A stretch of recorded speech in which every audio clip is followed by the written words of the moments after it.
Looking back on the 2016 presidential election will likely be remembered as a miserable experience for most Americans. About the only thing Clinton and Trump were good at was pointing out how awful the other one was. More people than ever are rightfully frustrated and seem intent on breaking the two-party system. Yet few people offer a practical path on how this can be accomplished. In fact, given the current structure of most elections, it cannot be accomplished. Let's imagine an election where we have Dave, a voter with no party affiliation, eager to break the two-party system, and he's analyzing who to vote for among 5 candidates. There's Mrs. Corrupt, a Democrat whom Dave feels represents the exact political establishment that needs replacing. There's Mrs. Perfect, a third-party candidate that Dave agrees with on pretty much every issue. There's 2 other third-party candidates which Dave has mixed opinions on. And there's Mr. Punish and Enslave, a Republican that Dave absolutely doesn't want to be elected. Now, Dave follows the news and knows that polls show Mrs. Corrupt and Mr. Punish and Enslave as significantly ahead of other candidates. Dave truly wants to break the two-party system and vote for Mrs. Perfect.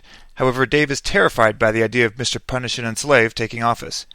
Proponents of breaking the two-party system would encourage Dave to simply vote for the candidate he favors most. However, this is indirectly asking Dave to make it easier for his least favorite candidate to win. Dave, like many voters, is trapped into a choice of being forced to answer 2 questions with a single vote. Who do I want to win, and who don't I want to win? The 2 major parties exploit this dilemma as Dave receives relentless mail and sees ads reminding him of just how bad Mr. Punish and Enslave really is. Ultimately, Dave rationalizes that a vote for Mrs. Perfect is wasted because she has no chance of winning, and instead strategically decides to vote for Mrs. Corrupt in effort to stop Mr. Punish and Enslave.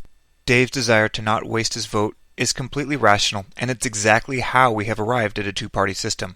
And make no mistake, we will never break free of a two-party system while voters risk helping their least favorite candidate get elected when they choose to vote third party.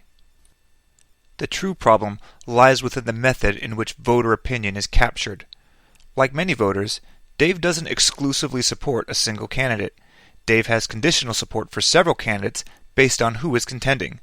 Specifically, Dave's preference is, I want Mrs. Perfect, but if not her, then I'd be okay with the other 2 third-party candidates. But if I had to choose between the major party candidates, I'd go with Mrs. Corrupt.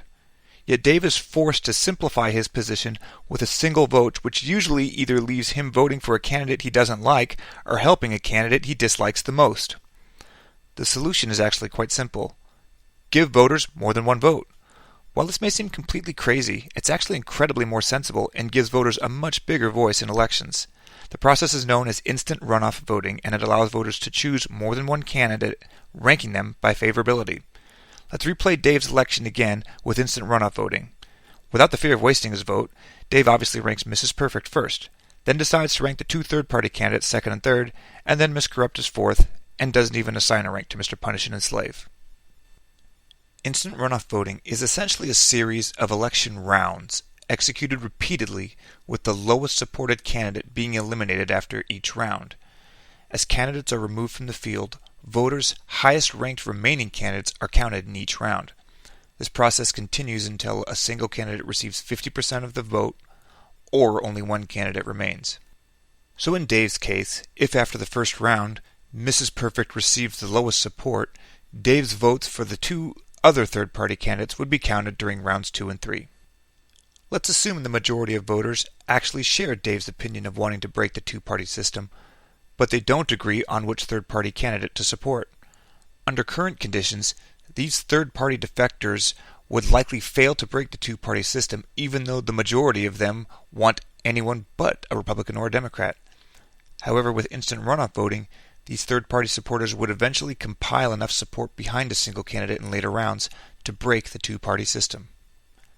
Replaying the election one more time, let's assume Dave's third-party enthusiasm is only a small percentage of the vote, yet they all share Dave's sentiment of preferring Mrs. Corrupt over Mr. Punish and Enslave.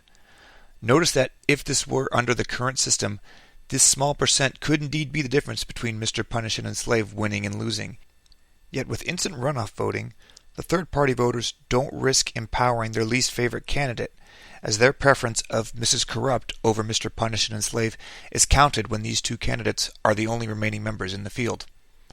Ultimately, instant runoff voting would allow Dave to express his true opinion of wanting a third-party candidate while still ensuring he did everything in his voting power to prevent Mr. Punish and Enslave from taking office.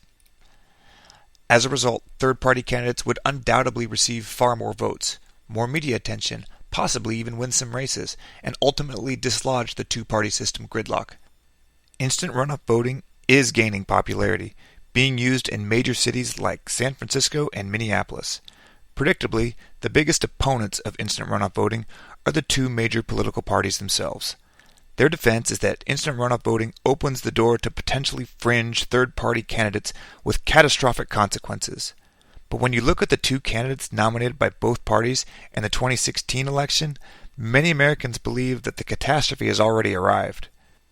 So when looking for a solution to breaking the two-party system, don't blame people for not wanting to vote third-party candidates, and don't blame third-party candidates for performing so poorly. Instead, set your sights on replacing the incredibly restrictive single-vote system we have. Giving voters a more dynamic voice at election time should be well received by most people. And then, when voters don't have the fear of wasting their vote or helping their least favorite candidate win, is only when the two-party system will begin to come apart.